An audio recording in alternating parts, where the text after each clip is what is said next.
Chapitre 22. Ce qui arriva en France à Candide et à Martin. Candide ne s'arrêta dans Bordeaux qu'autant de temps qu'il en fallait pour vendre quelques cailloux du Dorado et pour s'accommoder d'une bonne chaise à 2 places, car il ne pouvait plus se passer de son philosophe Martin.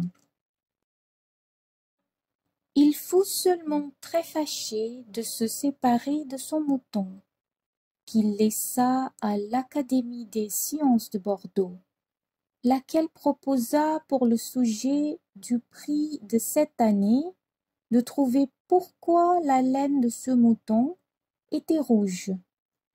Et le prix fut adjugé à un savant du Nord, qui démontra par A plus B moins C divisé par Z que le mouton devait être rouge et mourir de la clavelée. Cependant, tous les voyageurs que Candide rencontra dans les cabarets de la route lui disaient « Nous allons à Paris ». Cet empressement général lui donna enfin l'envie de voir cette capitale.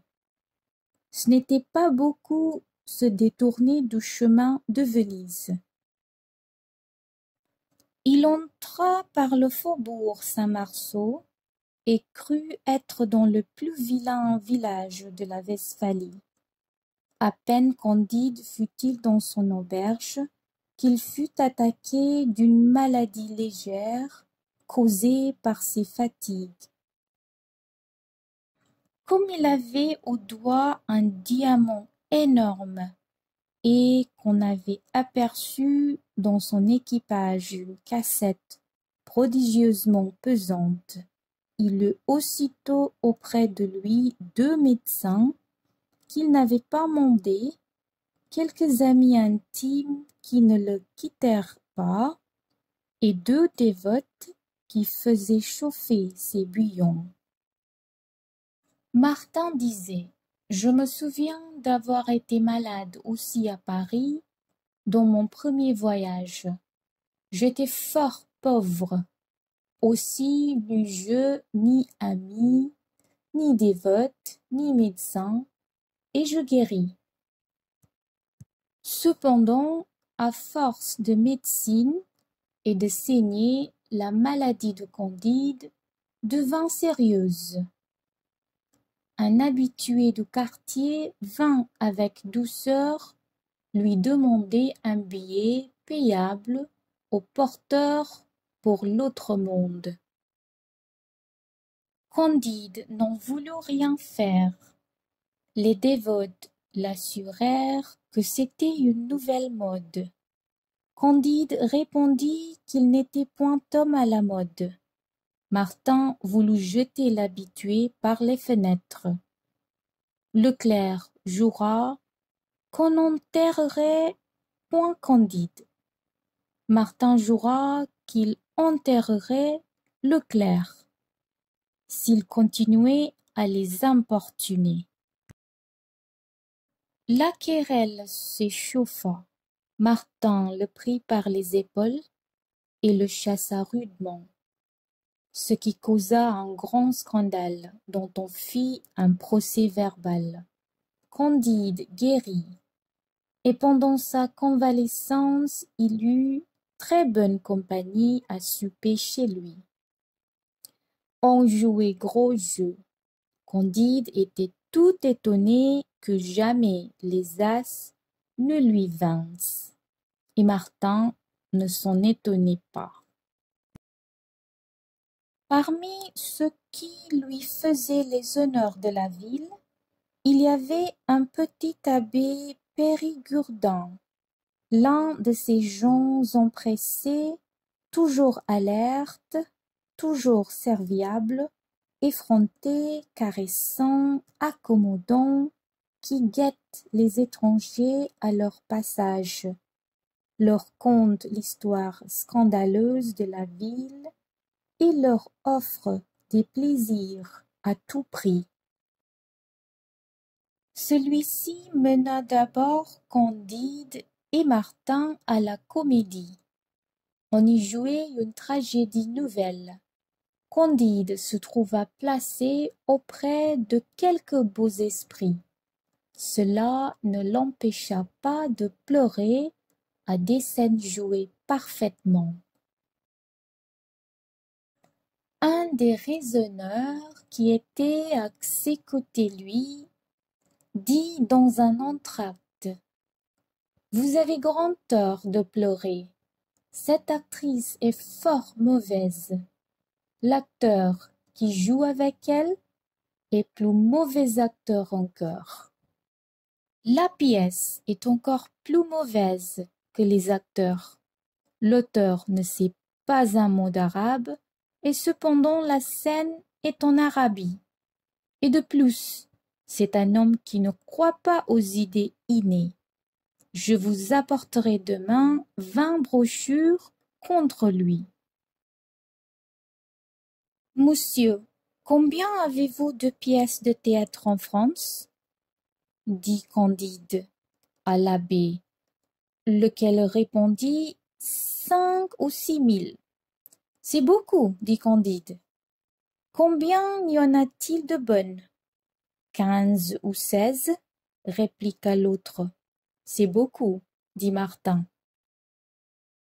Candide fut très content d'une actrice qui faisait la reine Élisabeth dans une assez plate tragédie que l'on joue quelquefois. Cette actrice, dit-il à Martin, me plaît beaucoup. Elle a un faux air de mademoiselle Cunégonde. Je serais bien aise de la saluer. L'abbé Périgourdin s'offrit à l'introduire chez elle. Candide, élevé en Allemagne, demanda quelle était l'étiquette et comment on traitait en France les reines d'Angleterre. Il faut distinguer, dit l'abbé. En province, on les mène au cabaret. À Paris, on les respecte quand elles sont belles et on les jette à la voirie quand elles sont mortes. Des reines à la voirie, dit Candide. Oui, vraiment, dit Martin. Monsieur l'abbé a raison. J'étais à Paris quand mademoiselle Monime passa, comme on dit, de cette vie à l'autre. On lui refusa ce que ces gens-ci appellent les honneurs de la sépulture, c'est-à-dire de pourrir avec tous les gueux du quartier dans un vilain cimetière. Elle fut enterrée toute seule de sa bande au coin de la rue de Bourgogne, ce qui dut lui faire une peine extrême, car elle pensait très noblement. Cela est bien impoli, dit Candide. Que voulez-vous, dit Martin, ces gens-ci sont ainsi faits. Imaginez toutes les contradictions, toutes les incompatibilités possibles. Vous les verrez dans le gouvernement, dans les tribunaux, dans les églises, dans les spectacles de cette drôle de nation. Est-il vrai qu'on rit toujours à Paris? Dit Candide. Oui, dit l'abbé, mais c'est en enrageant, car on s'y plaint de tout avec de grands éclats de rire. Même on y fait en riant les actions les plus détestables. Quel est, dit Candide, ce gros cochon qui me disait tant de mal de la pièce où j'ai tant pleuré, et des acteurs qui m'ont fait tant de plaisir? C'est un mal vivant, répondit l'abbé, qui gagne sa vie à dire du mal de toutes les pièces et de tous les livres.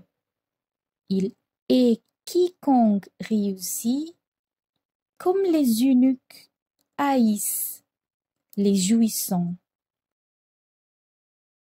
C'est un de ces serpents de la littérature qui se nourrissent de fange et de venin.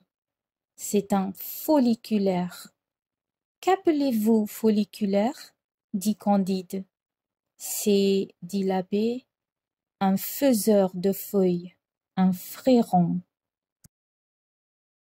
C'est ainsi que Candide, Martin et le Périgourdin raisonnaient sur l'escalier, en voyant défiler le monde au sortir de la pièce. Quoique je sois très empressé de revoir mademoiselle Cunégonde, dit Candide, je voudrais pourtant souper avec mademoiselle Clairon, car elle m'a paru admirable. L'abbé n'était pas homme à approcher de mademoiselle Clairon, qui ne voyait que bonne compagnie. Elle est engagée pour ce soir, dit-il.